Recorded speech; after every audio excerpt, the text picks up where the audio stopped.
네, 슬라이드 좀 해야 될 것 같아요. 네, 지금부터 동아시아 바다 공동체 오션 정기 세미나 제336회를 시작합니다. 오늘 발제는 김지혜 연구원이 해주시겠습니다.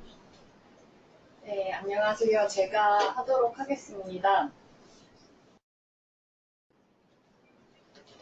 오늘 볼 논문의 제목은 대형 쓰레기부터 미세 플라스틱까지, 그래서 비닐봉지의 생애주기에 따른 유럽연합의 규제에 대한 분석이고, 네, 규제를 어떻게 하고 있고 그것이 뭐가 문제여서 앞으로 뭘 보완했으면 좋겠다라는 것이 이 논문의 내용입니다. 그래서 이게 2017년에 나왔고 지금은 인용이 한 20번 정도 된 논문이고 환경과학자들이 주로 썼습니다. 목차를 보시면 서론하고 연구 방법인데, 연구 방법은 문헌 연구를 썼고 그 서지학적 연구라고 해서 지금까지 나온 그 책 같은 거 연구들, 그런 것들을 다 종합해서 연구를 하고, 폴리머, 해양 쓰레기, 그리고 유럽 기관 이런 것들이 미세 플라스틱과 관련된 규제와 법령 정보를 분석하였습니다. 그리고 세 번째로는 비닐봉지의 전 세계, 생애주기라고도 표현하고 전 과정이라고도 하는데, 전 과정 단계를 지도화해서 그림으로 표현을 했고, 이 지도에 따라서 규제를 어떻게 하고 있는지, 여기에 관련된 규제는 무엇인지에 대해서 이야기를 하였습니다. 그래서 사실 초록만 봐도 이들이 하고 싶은 내용이 거의 다 들어있습니다. 초록은 다 읽도록 하겠습니다. 그래서 플라스틱 오염이 전 세계적 관심을 받고 있지만, 그게 이제 쓰레기로서, 오염물질로서의 플라스틱만 관심을 받고 있고, 플라스틱의 초기의 생산 단계부터 그러니까 요람에서 무덤까지의 과정에 대한 관심은 좀 적었다. 그러니까 자기네들은 전 과정의 관점에서 플라스틱을 규제하는 걸 어떻게 할 것인지, 그리고 환경 노출과 대형 미세 플라스틱의 위험을 제한하거나 막기 위한 관심을 어떻게 뭔가 제도화할 것인지에 대해서 이제 이야기할 거라고 얘기를 하고 있습니다. 특히 여기에서는 비닐봉지를 중심으로 보고 있습니다. 그래서 규제 정책 틀과 명령, 당국 등을 규명하고 그들의 역할을 논의하고 있고, 여기에서 지금 현재 EU에서 가장 중요하게 그 플라스틱 오염과 관련된 규제는, 첫 번째는 EU 화학 규제, 두 번째는 경량 비닐봉지의 소비 규제에 따른 이 수정된 명령은 2015년인가요? 2005년에 수정되었고, 그 전에 90년대에 나왔던 포장과 포장 쓰레기 명령이라는 것이 있는데, 이 명령이 중요한 규제이고, 세 번째는 폐기물 정책틀 명령이고, 네 번째는 쓰레기 매립 명령입니다. 그리고 지금 이 현재 규제에서 가장 큰 문제는 그 폴리머의 분류에 대한 명확한 정의가 부재하면서 불분명한 재활용률도 있고, 주요한 입법에서 대형과 미세 플라스틱의 고려가 부재되었다. 이런 점들이 지금 EU 정책의 문제라고 보고 있습니다. 그래서 이것을 보완하기 위해서 저자들은 다음과 같은 6가지를 주로 제안을 하는데요. 첫 번째는 폴리머가 더 이상 그 REACH라는 규제에서 평가에 제외되지 않는 것입니다. 그리고 폴리머를 같은 모노머로 구성된 폴리머, 이게 호모폴리머인지 혹은 다른 모노머로 구성된 코폴리머인지에 따라서 분리할 것을 제안합니다. 왜냐하면 이렇게 해야 재활용률이 더 높아지기 때문에. 더불어 그 플라스틱은 위험 폐기물과 같은 선상에서 모니터링과 보고가 이루어져야 한다. 근데 지금은 그렇지 않으니까. 그리고 네 번째는 재활용과 회수 목표를 강화할 것을 제안하고, 다섯 번째는 경량 비닐봉지 소비 규제가 중량 플라스틱 쇼핑백에서도 이루어져야 하고, 여섯 번째는 해양과 물 정책틀 명령은 수질에 영향을 주는 플라스틱 쓰레기를 세밀하게 다뤄야 한다. 라는 약간 다소 평이한 이제 제안들을 하고 있습니다. 그래서 이 표가 첫 번째 표인데, 첫 번째 그림인데, 전 과정, 이 플라스틱의 전 과정에 따라서 어떻게, 지금 현황이 어떻게 되는지를 보여주는 표입니다. 그래서 이것을 보면 사실 3장의 전체 대부분을 보는 거라고 할 수 있습니다. 그래서 첫 번째 단계는 생산에서 사용되는 원자재 단계이고, 이게 지금 현재 EU 내에서는 원유가 16메가톤 정도가 이 폴리에틸렌을 생산하기 위해 소비되는 것으로 추정되고 있습니다. 그리고 이 과정에서 50에서 530억 개의 PE 펠렛이 유출되고 있다고 보고 있습니다. 그리고 두 번째 과정은 공정 과정인데 이 과정에서 전체 플라스틱 생산의 40%에 해당하는 것들이 패키징, 포장재로 사용되고 있고 매년 약 LDPE, 이거는 경량형 PE, HD, 고밀도 PE 이렇게 있는데 이것이 두 개를 합쳐서 그러니까 1,500만 톤 정도가 유럽에서 소비되고 있다고 합니다. 그리고 세 번째 단계에서는 사용과 재사용의 단계인데 이제 EU 시민들이 매년 100만 톤에 해당하는 비닐봉지 986억 개를 사용하고 있다고 합니다. 그래서 이 사용과 재사용 단계를 거쳐서 두 가지 운명을 처하게 되는데 첫 번째는 환경에 그냥 배출되는 것이고 두 번째는 폐기 또는 재활용 과정을 거치는 것입니다. 그래서 환경에 배출될 때는 지금 현재 지중해에서 발견되는 쓰레기 20개 중에서 15개는 비닐봉지라고 밝혀지고 있다고 하고 그 폐기 재활용 단계에서 플라스틱의 매립은 31%, 에너지 회수 39%, 재활용이 30%라고 합니다. 그리고 이것은 다음 장에서 좀 더 자세하게 이야기를 하겠습니다. 그래서 운반 과정에서 유출될 수도 있고 플라스틱 쓰레기 유출은 미세 플라스틱으로 분해 가능하다 이런 얘기를 하고 있습니다. 그래서 첫 번째 단계를 좀 더 아까 말한 거에서 세부적으로 살펴보자면 이제 세계 오일 생산의 약 4%가 플라스틱 생산을 위해 사용되고 원유의 0.9kg이 이제 1리터의 휘발유를 생산하는 데 활용되거나 PE를 0.57에서 0.72kg을 생산하는 데 사용할 수 있다고 합니다. 그래서 이걸 거꾸로 해가지고 아까 그 원유를 얼마만큼 썼는지를 이제 추정을 했고 그래서 EU 같은 경우에는 휘발유 수요가 연간 1,800만 리터, 그리고 PE 폴리머 수요는 1,840만 톤입니다.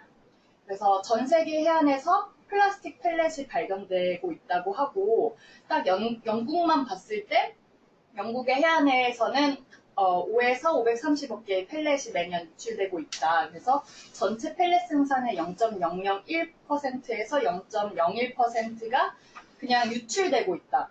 사용되지 못하고 유출되고 있다고 이야기를 하고 있습니다. 그리고 두 번째로는 이제 원자재 단계를 지나가서 비닐봉지 공정 단계로 넘어가면 이제 LDPE 저밀도 폴리에틸렌 펠렛이 비닐봉지에는 주로 사용되는데 이게 이제 전체 플라스틱 생산의 17.5%고 아까 말씀드린 것처럼 40%가 포장용으로 생산된다라고 이야기를 하고 있습니다. 이 과정에서 첨가제, 그러니까 대전방지제나 색소 등이 첨가되면서 이게 혼합물의 성격이 더 띠게 되게 됩니다. 그리고 세 번째로는 사용과 재사용 단계입니다. 그래서 유럽 내 경량 비닐봉지의 재활용률은 낮으면서 사용률이 높은 것이 이제 특징이고, 근데 이것은 전 세계의 특징이기도 할 것 같습니다. 그래서 국가별로 차이가 나는데, 이를테면 덴마크 같은 경우에는 그 하이 덴서티 폴리에틸렌을 사용하면서 재사용을 높이기 때문에 100개 이하를 사용한다고 하고, 에스토니아나 터키 같은 지방에서는 450개 이상 사용한다고 합니다. 그래서 2010년 한 해 유럽 내에서 986억 개의 비닐봉지가 사용되었고 그 와중에 이제 88,000톤이 부적절하게 해양 환경에 버려지는데 이 논문에서 약간 헷갈리는 게 그 천 단위 점이 콤마였다가 다시였다 그러더라고요. 그래가지고 이거는 88,000톤이 맞는 것 같습니다. 그래서 네 번째는 폐기와 재활용 단계인데 첫 번째는 그래서 이제 69%가 회수되고 있는 상황이다라고 보고 있습니다. 근데 이거 역시도 이제 EU 내라고 해서 동질하게 이루어지는 게 아니라 매립량이 상당히 다르다고 이야기를 하고 있고 그 독일 같은 경우에는 법적으로 플라스틱 매립을 금지했다고 합니다. 그래서 5% 이하가 매립되는 상황인데 다른 나라는 그렇지 않고 70% 이상이 매립되는 경우도 있다고 합니다. 그리고 다섯 번째 단계에서는 환경에 배출되는 단계인데 이제 관리되지 않는 최종 단계의 플라스틱은 환경에 배출되거나 유실될 수 있다고 하고 그 헥타르당 20개의 쓰레기가 국서 지중해에 있는 것으로 추정되며 이 중에 15개는 비닐봉지라고 합니다.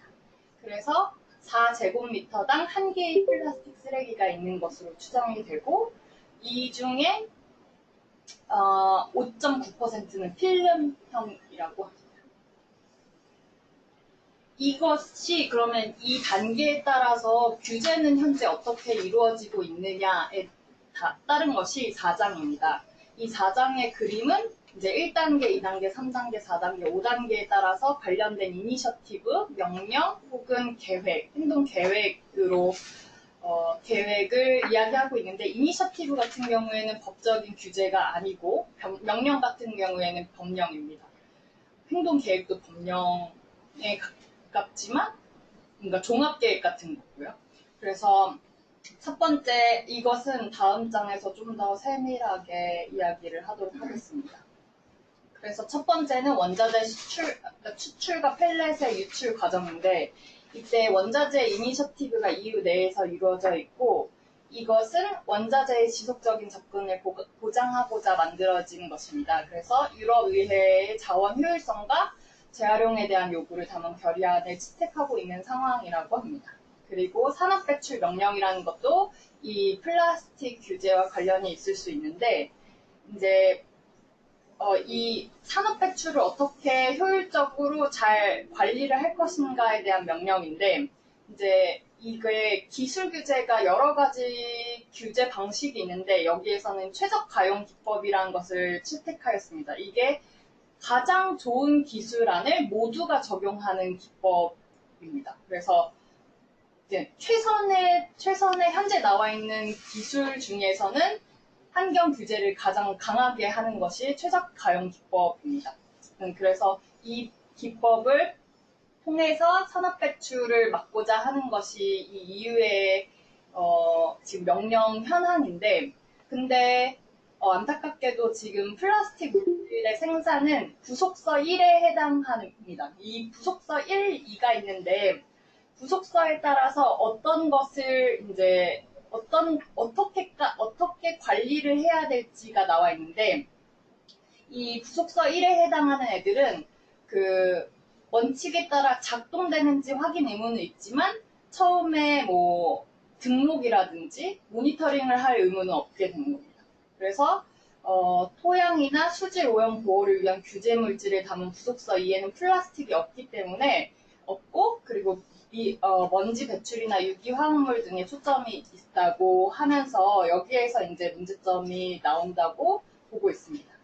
그리고 두 번째는 폴리머와 비닐봉지 공정에 대한 규제인데 여기에서 가장 중요한 규제는 화학물의 등록, 평가, 허가 제한에 대한 유럽의 규제라고 합니다. 아까 말씀드린 REACH 규제가 이 단계에서 이루어진 규제입니다. 그래서 이 리치에서는 모노머와 폴리머를 어떻게 관리해야 될지 그 생산 단계, 공정 단계에서 어떻게 해야 될지에 대해서 이야기를 하고 있는데요. 여기에서 플라스틱은 등록이나 평가 단계에서는 플라스틱 물질을 등록이나 평가할 필요는 없다고 말을 하고 있습니다. 그래서 여기에 또 문제점을 느끼고 비용 효율적인 폴리머 등록에 대한 가능성이 연구되고 있습니다. 그게 두 가지 방식이 있는데 폴리머를 유사성에 의해 분류하는 방법이 있고 두 번째는 저해성 폴리머를 분류하여 이 저해성 폴리머만 규제를 완화하는 방법으로 얘네들을 다 같이 등록, 평가, 허가, 제한을 할 수 있도록 만드는 것입니다. 근데 이 저자들은 첫 번째 방식을 선호하고 있습니다. 그리고 라벨링 및 포장 분류에 대한 명령도 있는데 여기에서 폴리머의 정의가 아까 정의랑 조금 다르고 이제 단량체에 반응하는 것으로 정의되는 모노머 단위 연속으로 정의되는 물질. 이를테면 포름알데히드는 반응이 굉장히 활성화되어 있기 때문에 이런 거에 대한 규제만 있고 규제만 있기 때문에 저자들이 반응하지 않는 것도 들어가야 한다라고 이야기를 하고 있습니다. 그리고 PE 같은 경우에는 PE의 단량체인 에텐이 이제 치사율에 따라 아쿠아틱, 크로닉, 3로 분류되고 있다고 말을 하고 있습니다. 그래서 플라스틱 재료 및 물품 명령도 있고 이 순환경제 계획에 따른 행동을 어떻게 할 것인지, 재활용 가능성과 생분해성 등을 개선하는 법은 어떻게 이루어질 것인지에 대한 행동 계획도 있다고 합니다. 다음 단계로 넘어가서 재사용과 사용의 규제에서는 포장과 포장 쓰레기 명령이 이제 2015년에 개정된 것이고 이것이 사용, 재사용, 재활용 목표가 정해져 있다고 합니다. 네 번째는 폐기와 재활용 규제인데 여기에서는 폐기물 정책등 명령이 가장 큰 명령이라고 이야기를 하고 있고 관리, 원리, 그리고 폐기물을 어떻게 의무화할 것인지 여기에 대해서 이야기를 하는 것이 폐기물 정책 틀 명령입니다. 그리고 일부 생산자 책임제를 시행하고 있고 이제 매립 쓰레기 명령 같은 경우에는 플라스틱 매립에 대한 EU 차원의 규제는 없지만 회원국들 자체에서 규제가 있을 수 있다라고 이야기를 하고 있습니다. 그리고 도시폐수 정화 명령에서도 이제 하수 처리 시설로부터 오염물질에 미세 플라스틱이 포함되어 있지 않기 때문에 여기에 대한 규제가 아직은 없다라고 이야기를 하고 있고 다섯 번째, 환경에 배출될 때는 해양 전략 정책들 명령이라든지 물 정책들 명령, 항만시설 명령에서 이제 플라스틱과 관련된 규제가 이루어질 수 있는데 그 중에서 이제 물 정책틀 명령 같은 경우에는 해양 쓰레기로 묶어서 규제가 안 되어 있다고 합니다. 그리고 다만 항만시설 명령에서는 쓰레기로서의 플라스틱이 있는데 규제에 포함되어 있는 상황입니다. 그래서 이제 5장은 논의인데 논의에서는 결국에는 이 명령, 규칙, 행동 계획들에서 부족한 점들이 있으니까 그거를 빨리 고치자라는 것이 논의입니다. 근데 결과적으로 무엇이냐면 플라스틱을 관리 대상으로 승격시키거나 기준을 강화하고 관련된 목표를 높이는 것과 같은 것입니다. 그리고 위험 폐기물과 같은 방식으로 플라스틱을 모니터할 것을 권고하고 있는데 이를테면 아까 말씀드렸던 첫 번째 단계에서의 산업 배출 명령 같은 경우에는 부속서 2에 플라스틱을 포함시키는 것 등 이런 것들이 이제 현실적으로 EU 내에서 규제를 강화할 수 있는 방법이라고 이야기하고 있습니다. 그래서 이 연구를 생각해 봤을 때, 제가 생각했을 때의 의의는 이제 기초적인 전 세계 혹은 유럽 수치 자료를 제공하고 있고, 그 플라스틱과 관련된 그 유럽 정책을 정체적으로 조망하면서 그 바람직한 정책까지도 제안하고 있는 것이 의의지만, 그 한계는 뭔가 많이 쓰셨다고 했는데 저는 이제 이게 지나치게 개략적이라고 생각을 했고 이제 정책 제안 이유에 대해서 구체적으로 설명하지 않고 그냥 이게 부족하니까 이거를 추가하는 방식이 좋겠다라고 하는 것이 한계라고 생각을 했습니다. 그리고 제가 약간 헷갈렸던 거나 약간 모르겠던 부분은 LDP랑 지금 계속 거의 한 페이지 정도는 이게 분류를 잘 해야 된다. LDP랑 그 HDP를 잘 해야 되고, 잘 분리를 하는 그 분리 기준법에 따라서 이제 규제가 들어가야 된다라고 했는데, 왜 그거를 그렇게 분리해야 되는지 잘 몰라서 찾아봤는데, 이제 단량체가 이제 LDPE도 단량체고 HDPE도 단량체지만 서로 밀도가 다르고 섞일 수가 없어서 재활용을 할 경우에는 재활용 품질을 떨어뜨리는 게 된다고 합니다. 그래서 이런 경우에는 분리해서 꼭 배출하거나 관리를 해야 된다고 하고 이제 이게 EU의 상황이기 때문에 한국과의 비교를 해야 될 것 같아서 봤는데 플라스틱의 전가장별 현황은 사실 좀 약간 찾기가 어려워서 이제 관련 제도가 뭐가 있나 했는데 이제 그 산업 배출에 관한 규제 같은 것들은 있는데 역시 플라스틱 전반에 대한 규제는 없었고 이제 일회용품 줄이기 목적, 그러니까 사용과 재사용 단계에서의 그 생활 법령 같은 것들이 있었습니다. 그리고 유럽에서는 이제 선진국이라고 평가되는 그 서부 유럽에서는 굉장히 플라스틱 매립에 대한 강한 규제가 있는 것에 비해서 우리나라에서는 매립에 대한 규제가 거의 없는 것 같고 폐기물 부담금 감면 정책이 시행되고 있는 것을 확인하였습니다. 그래서 제 발표는 여기까지 하도록 하겠습니다. 네, 수고하셨습니다. 20분 만에 끝냈네. 질문이나 코멘트 하실 거 있습니다. 유럽에서 플라스틱 매립을 강력하게 규제하고 있다고 하고 있잖아요. 네. 그러면 그 대안으로 재활용이 잘 되고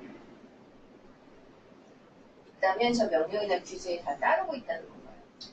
그렇죠. 그 독일 같은 경우가 대표적인데 지금 그러니까 열로, 에너지로 다시 회수하는 방법이랑 그 물질 자체를 재활용하는 방법 두 가지를 통해서 이제 단순 매립은 안 하는 거죠. 그 에너지 회수가 수학이에요. 결국에는 세월은 그죠? 네. 열병합 발전소 말이 에너지 회수가 그러니까 재활용하는 게 약간 다 예. 태우는 거예요. 그것도 조금 놀랍죠. 그러니까 리사이클과 리커버리, 에너지 리커버리를 같이 그러니까 매립하고는 다른 뭔가 이렇게 긍정적인 처리 방법으로 그냥 초질간 여기서 얘기하고 있거든요. 그러니까 어떤 소각을 통한 열의 회수에 대해서 거부감이 별로 없는 거예요. 이 사람들은. 그리고 이제 기술이 이 사람들은 워낙 발전해 있기 때문에 소각을 했을 때 크게 환경에 부하가 없다라고 이제 그냥 깔고 가는 것 같아요. 플라스틱은 대안이 수갑밖에 없는 것 같아서. 재활용이 안 되고 매립하면 문제가 많이 생깁니다. 저도 그거밖에 없어. 그게 그러니까 열병합 발전소라고 생각했을 때 에너지를 어쨌든 회수를 할 수 있으니까 근데 에너지원으로 그냥 쓰는 네네네. 것밖에 없는 것 같아요. 단순히 소각 시설은 아니고 그거를 에너지로 어쨌든 거에 태우면서 그 나오는 네. 에너지는 재이용한다. 화력 근데 이제 발전소 거기에 나오는 오염물질은 다 잡는. 근데 그 기술은 다 있다고. 저도 환경단체에 있을 때는 소각을 굉장히 이게 뭐라 그럴까 사람들이 손쉽게 폐기물 문제를 해결하는 대안으로 소각을 하고 있었기 때문에 되게 거부 반응이 있었는데 플라스틱의 재활용에 대한 실상을 알면 알수록 소각이 현실적인 대안인가라는 쪽으로 많이 생각을 해요. 근데 이제 조금 요즘 문제는 미세먼지가 또 문제가 되니까 약간 고민은 좀 되긴 해요. 근데 소각을 열회수를 아주 그게 그 좀 우리가 막 피해야 되는 그런 옵션으로 규정하고 보는 건 조금 아닌 것 같다. 옵션 안에 들어와야 된다라는 생각을 해요. 무슨 뭐 HDP니 LDP니 뭐 분류하고 안 돼요. 할 것 같아. 재활용 안 돼. 너무 단정적으로 그렇게 말씀하시는 거. 현재로서 소각이 가장 최고의 그러니까 오히려 방법이다. 정책적으로 플라스틱은 재활용이 안 됩니다라는 걸 널리 홍보하는 게 오히려 이 감량과 이 대안 정책을 만드는 데 효과적이지 않을까 생각이 들어요. 다들 재활용이 될 거라고 믿고 막 씻어가지고 분리수거 하고 있잖아요. 근데 안 되는 게 여기서 뭐 그건 우리가 조금 더 얘기하지만 예, 조금 더 고민해야 되는. 그러니까 이 재활용이라는 걸 어떻게 볼 거냐. 사실 뭐 여기서도 프리벤션 내지는 원천적인 리듀스를 우리가 생활에서 해야 되는 거잖아요. 그건 사실 그 문명적인 문제거든. 근데 그건 안 하고 재활용이라는 방법이 있어 우리에게는. 내지는 소각도 소각할 수 있어 라고 하는 순간 사람들의 어떤 문명적인 전환 근본적인 문제 해결을 위한 접근이 안 가는 거니까 재활용이 안 된다고 하는 것도 그래서 소각해야 됩니다가 아니고 재활용이나 소각이나 다 문제가 있기 때문에 우리가 플라스틱 사용 자체를 줄여야 됩니다라고 봐야 되겠죠. 근데 그 라이프 사이클 차원에서 단계별로 이걸 동원하고 각각에 대한 수치나 이 정량을 이렇게 적용하는 거는 체계는 좋은 것 같아요. 네. 체계를 생각하기. 써서. 네. 그리고 진짜 적어도 그 원자재 단계에서 어느 정도 필렛이 나오고, 그리고 공정 단계에서 또 등록을 꼭 해야 되는 거는 필요한 것 같아요. 플라스틱 생산에 대해서, 플라스틱 물질 생산에 대해서. 여기서 이정수 선생님이 뭐 EU의 정책이 플라스틱 유럽의 어떤 뭐 영향을 많이 받는다고 했는데 맞는 것 같은 느낌이고 재활용률이 다른 지역보다는 상당히 높은 걸로 여러 보고서들에서 얘기를 하고 있다고 하는데 일본 플라스틱 유럽이라고 인용되는 이 단체는 플라스틱 생산자 조직입니다. 업계죠. 업계입니다. 업계고 그러니까 그 영향을 많이 받겠지만 그건 이제 관리 당국은 아니고요. 대신에 업계로서 어떤 정보라든지 이런 걸 공유를 한다거나 체계적으로 가공하는 건 굉장히 잘해요. 그래서 전 세계적인 플라스틱 생산량이라든지 뭐 이런 걸 할 때도 플라스틱 유럽의 자료를 많이 인용을 하거든요. 근데 알고는 있었나요? 이건 업계 단체다. 이 업계의 근본적인 그 한계들이 있잖아요. 그런데도 그런 한계를 자기들이 일단 인식을 하고 국제회의, 뭐 UNEP에 후원하고 회의에 계속 업적으로 계속 참석을 해요. 그래서 적극적으로 임하기는 해요. 양 측면이 있는 거죠. 네, 산업계의 그 이익을 보호하려는 측면이 그렇죠. 있으면서도 국제적인 어떤 그런 흐름에 자기들이 그럴까 외면할 동참 수는 없죠. 그거를 느끼고 동참하는 정도로 이해를 하는 거고 우리나라 같은 경우는 플라스틱 업계가 외면하는 걸 중심으로 지금 하고 있는 거예요. 되도록이면 관련이 안 되려고 그런 거에 비하면 굉장히 좋은 그 태도를 가지고 있긴 했는데 플라스틱 유럽에서 제시하는 그 데이터들은 어쨌든 그 업계의 기본적인 이해관계 속에서 나오는 것이다. 참고로 우리나라 석유화학협회는 그 전 세계 석유화학협회가 플라스틱 향쓰레기를 줄이기 위한 선언이 있거든요. 그 운동이 있어요. 거기에 서명은 했어요. 그게 답니다. 소명한 건 오래됐죠. 네. 서명만 해놓고 아무것도 안 하고 있어요. 2013년쯤 했을까? 누가 뭘 담당하는지도 몰라요. 전화하면 여기 돌리고 저기 돌리고. 그 기사를 봤는데 그 지금 현재 중국의 플라스틱 생산에 대한 규제가 들어가면서 우리나라 이제 플라스틱 산업의 호재다. 그러니까 다른 나라의 환경 규제가 강화되니까 우리나라는 뭔가 네, 더 많이 만들 수 있다. 이런 것에 대해서 되게 긍정적으로 평가하는 기사들도 있고. 그래서 플라스틱 산업이 너무 크기 때문에 사실 엄청나게 중요한 이슈가 되겠죠. 그거를 좀 관심 있게 보는 것 중요한 것 같고 우리는 그 디렉티브라는 용어를 지침이라고 번역을 이제까지 해왔는데 명령이라고 하니까 귀에 잘 안 들어요. 명령이라고 하니까 뭐 디렉티브니까 어떻게 번역하느냐에 따라 다르지만 저희는 지침이라고 번역을 해왔고요. 그러니까 산업배출 명령도 산업배출 지침인 거죠. 뭐 저런 라벨링 포장 분류 명령도 분류 지침. 왜 저걸 지침이라고 번역을 했냐면 EU에서 이게 법과 지침이 약간 차이가 있어요. 그래서 Law, Act라고 하면은 그건 EU에서 거의 다 정한 거예요. 뭐 관리 목표라든지 수준이라든지 이런 걸 다 정해가지고 따라야 되는 게 Law나 Act고 디렉티브는 이건 이행해야 될 의무가 있는 법은 맞아요. 그런데 그것의 어떤 뭐 관리 목표라든지 이런 거는 회원국이라든가 뭐 하여튼 EU 안에서 이렇게 조금 자율적으로 정할 수 있어요.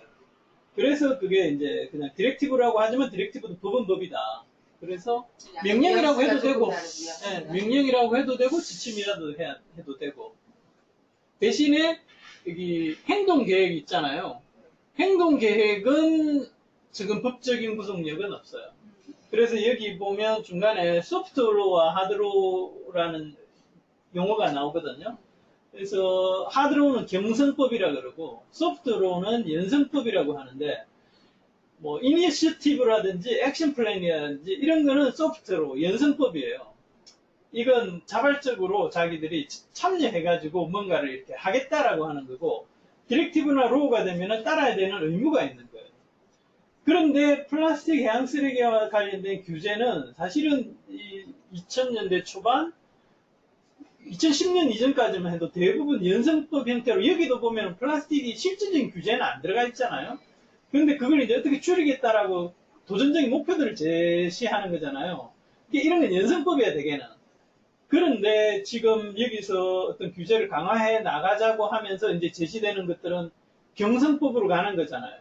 그래서 궁극적으로는 플라스틱의 생산량 자체부터 그다음에 뭐 사용이라든가 이런 걸 규제하게 되잖아요. 그건 경성법이 되겠죠. 하드법으로.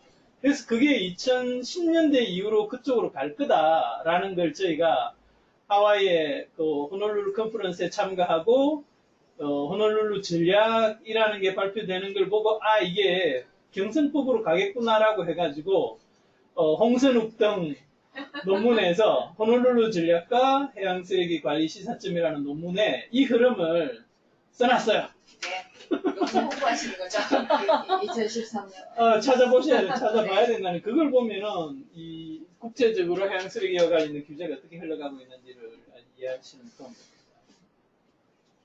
아까 지혜쌤이 마지막에 한국에서의 어떤 현황 이런 거 약간 해주셨는데 그게 잘 안 들어와서 그런데 우리나라도 요 플라스틱과 관련돼서 요 단계별에 해당하는 게 있잖아요. 처음에 뭐 날것일 때, 그다음에 날것일, 네, 그다음에 공정 상태, 뭐 사용 상태 이런 다 중간중간에 해당하는 어떤 법령이라든지 이런 게 사이사이에 저도 이 이제 그 법령정보센터에 가면 우리나라 법에 대해서 다 이제 검색이 가능해서 플라스틱이나 석유화학으로 검색을 해봤는데 이제 나오는 게 몇 가지밖에 없는 상황이고 그렇기 때문에 이게 약간 규제가 별로 없다. 애초에 이제 거의. 생산 단계에서 플라스틱을 타겟팅으로 해서 규제를 하는 건 아닌 것 같아요. 네. 그건 없어요. 네, 그래서 그럼 이거는 혹시 이제 할 일로 우리나라에 연장법이 있는 거죠? 아니요. 그러니까 산업 그것도 없는 오히려 거예요? 플라스틱 산업은 육성해야 되는 산업이기 때문에 아직까지? 그렇죠. 우리나라 기반 산업인데 석유화학.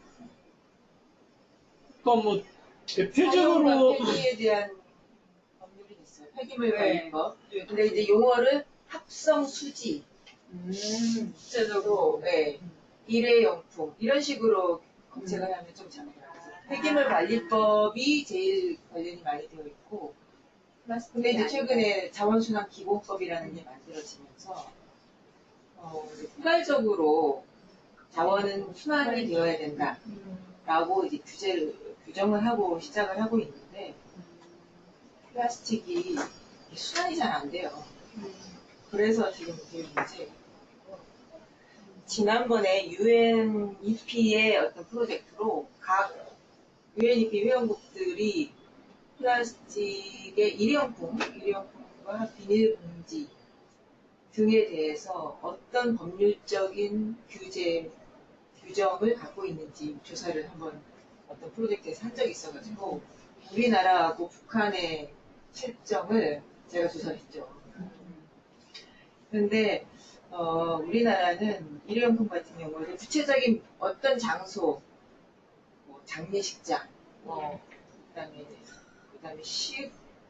카페 같은 그런 곳 몇 가지 어떤 제한을 두거나 언급을 하고는 있는데 포괄적으로 제한하고 있는 건 없어요. 사용과 폐기에 대한 규제는 그런 거는 거의 네. 그 전에 공정이라든지 뭐 원자재에 대한 그런 원래 육성이라고 사용을 규제하는 거는 진짜 적고 오히려 빠져나가는 게 너무 많은데 그 이후에 약간 환경부에서 몇 가지 이제 정책을 내놨죠. 그건 아직 법률까지 간 건 아니고 그건 아직은 소프트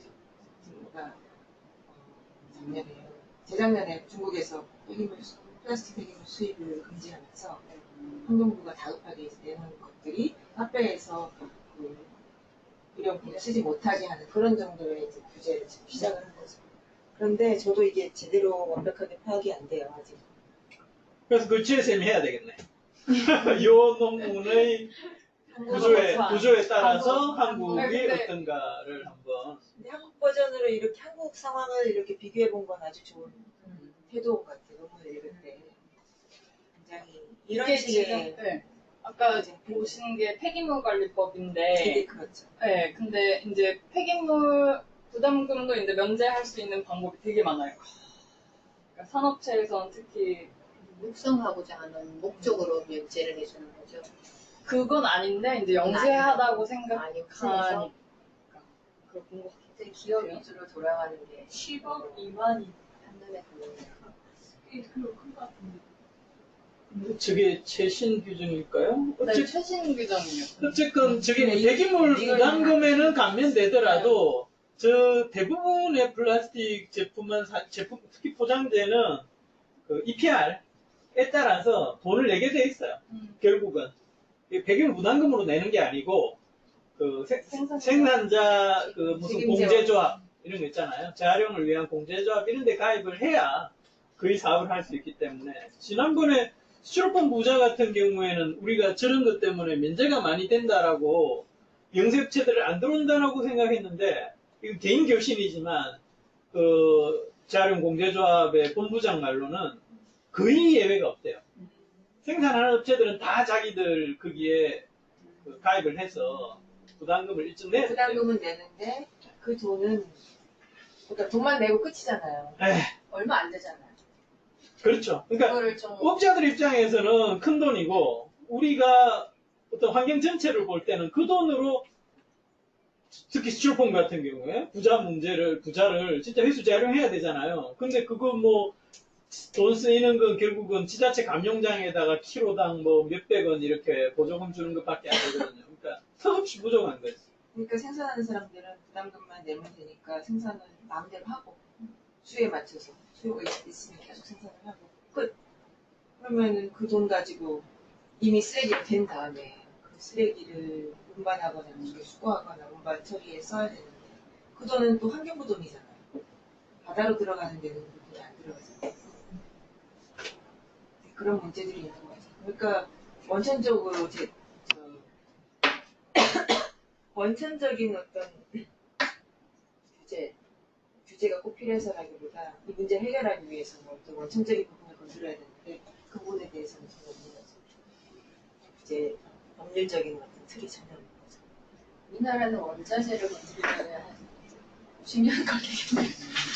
아니 그렇게 오래 안 갈 거예요. 막 국제적인 플라스틱이 막 산으로 쌓이고 이렇게 되면은 좀 지금 그러고 있고 지금 뭐 어제 조선일보에 크게 났던데 환경부 장관이 의성에 있는 쓰레기산 방문해가지고 대통령이 연내에 다 치우라고 했대요. 그래가지고 지금 치우는 거 뭐 어떻게 난리는 났어. 근데 하여튼 해결책은 없어요. 근데 무슨 문제든지 느끼는 점이 유럽은 항상 사람들이 굉장히 불편함에도 불구하고 에너지를 아낀다거나 어떤 플라스틱 이런 걸 줄여간다거나 이런 거에 굉장히 동참을 하잖아요. 근데 그게 어렸을 때부터의 교육이 그렇게 됐기 때문일까 아니면 원래 뭐 민족성이라든가 의식? 뭐 이런 거 때문일까 저는 항상 어떤 문제에 부딪히면 항상 유럽이 앞서가잖아요. 네. 유럽에서도 보면 국가별로 차이가 되게 많이 나잖아요. 지금 아까 터키나 에스토니아 이런 데는 우리나라하고 사실 터키는 비슷한 아시아인데 우리나라하고 비슷한 수준이거든요. 비닐용기 사용량이. 근데 국민 소득하고도 관계가 있어요. 어느 정도의 먹고 사는 게 해결이 돼야만 환경에 관심이 생기고 사람들이 의식이 높아지는데 우리나라는 어느 정도 먹고 살게 됐는데도 불구하고 이 부분에 대해서는 거의 진짜 어려운 나라하고 비슷하게 가는 거죠. 아, 근데 자동차 같은 경우를 봐도 유럽에서는 불편함에도 불구하고 기아로 다 운전을 하고 그리고 자전거를 타고 이렇게 그러니까 부자가 되고 잘 살고 나서 그거를 도입하는 게 아니고 단계가 그렇게 되잖아요. 물론 뭐 서쪽, 뭐 북쪽 이런 좀 잘 되는 나라들이 그렇기는 한데. 근데 구조적인 것도 있는 것 같아요. 그러니까 그 유럽의 도로 상황 자체가 우리나라처럼 이렇게 쫙 근데 잘 처음부터 깔린 그 그렇게 정도가 만든 아니고. 거죠. 유럽은. 그죠. 근데 도로가 애초에 막 몇백 년 된 도로들이기 때문에 이제 오토로 갑자기- 하면 더 힘들기도 하고 막 그런 이제 물리적인 구조도 영향을 끼치는 것 같아요. 도시 쪽. 쉽게 말하기는 좀 어렵겠죠. 혹시 질문 들어오신 분들 중에 질문이 있으시나? 알아보겠습니다. 청취자 오늘 엄청 많네요. 안 해놨는데. 질문 김대훈 아, 밖에서 참여하신 분들 질문 있으면 해주세요.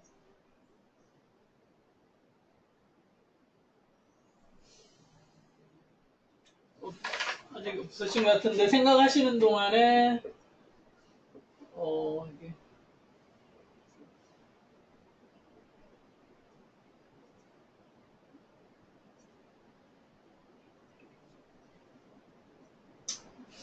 우리 가 좀 연관이 있는 게 이제 항만 시설 명령이라고 되어 있는데 그게 이제 포스 리셉션 퍼실리티 어떤 이렇게 얘기를 하거든요. 그러니까 그건 뭐냐면 선박이 운영하면서 나온 쓰레기를 항구에 들어왔을 때 다음 출항 때까지 지장 없이 원활하게 배출할 수 있는 처리 용량을 갖춰라 라는 게 IMO의 어떤 정책이고 해양 쓰레기를 예방하는 데 있어서 이 해운 산업이 하여튼 전 세계 IMO가 취하는 제일 기본적인 방침이에요. 근데 그게 물리적인 시설이나 막 이런 걸 뜻하지는 않아요. 그래서 저거에 의해서 무슨 그런 창고라든가 이런 거 막 지어야 되느냐 그건 아니고 자기들이 입항하기 전에 연락을 했을 때 쉽게 말해서 폐기물 처리업자가 와가지고 가져갈 수 있으면 되는 거예요. 그래서 우리나라에 지난번에 그게 안 돼가지고 하여튼 한번 난리가 난 적이 있는데 그래가지고 정부에서 그걸 그럼 창고를 다 다시 지어야 되냐 막 그런 질문을 공단에다 하고 그랬다더라고요. 근데 그런 개념은 아니고 출항에 지장이 없이 처리할 수 있게만 되어 있으면 되는 거거든요. 그런데 어쨌든 저게 제일 기본이라는 거로 하고 있고 사실 우리는 약간 그런 물리적인 집화장 보관 시설 그런 걸 확충하려고도 하고 있죠. 또 질문 있으신가요? 질문이나 코멘트 없으세요? 아까 그 비닐봉지였나? 지중해 비닐봉지가 20개 중에 쓰레기 20개 중에 15개는 비닐봉지라고 했는데 한편으로는 또 필름이 필름형이 5.9%라는 언급이 있거든요. 근데 우리가 보통 비닐봉지는 필름형으로 보잖아요. 이때의 필름형은 마이크로 플라스틱의 경우에 필름형이 5.9%라는 것 같은데 맞나요? 명확하지 않죠? 네, 저도 헷갈렸는데 무게로 생각했나 싶었어요, 저는. 그리고 이게 서론에 보면 그 비닐봉지 금지와 세금 부과를 통해 가지고 90% 사용 감축을 이룬 나라가 있다라고 나오는데 이게 아마 아일랜드였던 것 같아요. 예전에 자주 인용되는 거였는데 어쨌든 이런 성공 사례가 있다는 거 많이 인용됐어요. 지금 핀란드나 덴마크 같은 경우는 1년에 사용 비닐봉지가 5개쯤밖에 안 되는 네 개, 거잖아. 4개, 5개. 그러니까 우리가 할 수 있다. 유럽에서도 비닐봉지 잘 주던데. 그러니까 나라마다 차이가 많은데 핀란드하고 덴마크는 지금 근데 근데 최고 수준인 거지. 일회용 비닐이나 플라스틱 규제에 대해서 엄청 전 세계적으로 하고 있으니까 캐나다 같은 경우에도 지금 금지 내년부터 금지한다고. 우리나라는 너무 아이디어 상품을 잘 만드는 게 문제인 것 같아요. 플라스틱이니까 전자재가. 그리고 여기도 보면 서론에, 제가 아직 시간이 있으니까, 서론에 그 해양 쓰레기의 80%가 육상에서 나온다. 라는 문장이 있거든요. 두 번째 문단의 첫 번째 문장인데, It is estimated라고 이렇게 되어 있어요. 근데 실제로 이게 estimation이 아니에요. 여기서 인용하고 있는 오스파 2014나 안드레지 2011 이거는 자기들이 그냥 언급만 하고 있는 거예요. 재인용의 재인용쯤 될 거라고 봅니다. 그런데 그 원래의 원 출처는 이렇게 쓰면 안 되고, 뭐 유럽 쪽에서 나온 해변 모니터링의 어떤 결과를 보면 아마 이렇게 나올 거예요. 근데 그 원 출처는 사라지고 사람들이 그냥 일반적으로 다 해양 쓰레기의 80이 육상에서 나오고 20은 해상기이다. 이렇게 여러 문헌에서 언급을 하고 있거든요. 근데 제가 왜 이야기하냐면 우리나라는 이게 아니고 우리나라는 50% 정도가 해상기이잖아요. 그래서 그 얘기를 하면 사람들은 너무 많은 문헌에서 사람들은 다 80%인데 선입견이 있는 거 아니냐라는 얘기도 우리가 들은 적이 있고 이게 선입견인데. 이게 선입견인데 사람들이 이미 그거를 선입견을 받아들이고 있어서 우리는 이제 일관되게 다른 나라에 비해서 해상 쓰레기가 많고 또 비치 모니터링 결과에서도 보면 또는 발생량을 원인별로 추정을 했을 때도 반 정도가 해상기인이거든요. 오히려 해상기인이 많아요, 발생. 그런 이제 과학에 근거해서 정책을 펴야 된다는 얘기죠. 선입견보다. 원 80%라는 말은 그 GPA라고 육상기인 오염물질로부터 해양 환경을 보호하기 위한 국제 무슨 뭐 프로그램이 있었는데 그걸 만들 때 쓰레기가 아니고 오염물질 전체 중에 80%가 육상에서 나온다라고 된 걸 쓰레기로 이제 쓰레기도 그럴 것 같다라고 유엔에서 말하기 시작하더니 이제는 굳어진 거죠. 유엔의 보고서에 나온 게 이제 다른 유엔 보고서에서 쓰고 다른 논문에서 쓰고 하니까 다 그냥 쓰레기의 80%는 육상에서 나온다는 게 상식이 됐는데 사실 그 전 세계 플라스틱 발생량을 추정한 잠백의 논문이었던 것 같은데 어쨌건 전체 이렇게 그 모델을 생각하는 사람들은 육상이 80%라는 거에 근거가 없다는 얘기를 대개는 많이 해요. 이게 아주 그 의심스럽다, 내지는 자료가 부족하다. 그러니까 80%인 경우도 있어요. 어떤 연구 결과에 보면. 근데 지금 이 논문 정도에서 80% 얘기를 하려면 그 결과를 인용해야 된다는 거죠. 대표님 말은. 그 결과를 인용 안 하고 그냥 일반적으로 했는 얘기를 여기 인용을 해버리면 이건 근거 없이 또 재인용이 되는 문제가 생겨요. 그 충남도청에 그 같이 쓰레기 차단막 견학 갔었잖아요. 근데 그 충남도청 공무원이 엄청 확신하면서 육상에서 나온 쓰레기가 훨씬 많으니까 이걸 빨리 해야 된다 이렇게 얘기하시죠. 그러니까요. 그러니까 그런 식으로 생각을 하기 때문에 우리가 낸 자료가 너무 적다는 거야, 양이. 뭐가 잘못됐다고 얘기하는 거지. 그래서 우리가 이번에 이제 여러 가지 다른 방법으로 다시 재추정을 해보려고 하는 거예요. 그런 과학에 근거해가지고 해야 되는데 무한에 너무 만들죠. 이상입니다. 자, 더 이상 뭐 어떤 말씀이 없으신지 마지막으로 한 번 더 여쭤볼게요.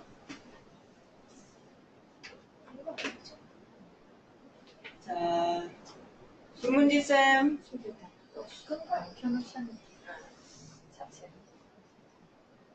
모두 초록색 질문 해도 안 없다고, 찢어지는 거죠? 동쌤 질문 없다고. 저번에는 네. 국민들이 줘야 되는 거죠. 네. 질문이 없으신 모양입니다. 네. 마치겠습니다. 수고하셨습니다. 수고하셨습니다. 그렇기 때문에 우리 여기 텔레그램에 물어봐.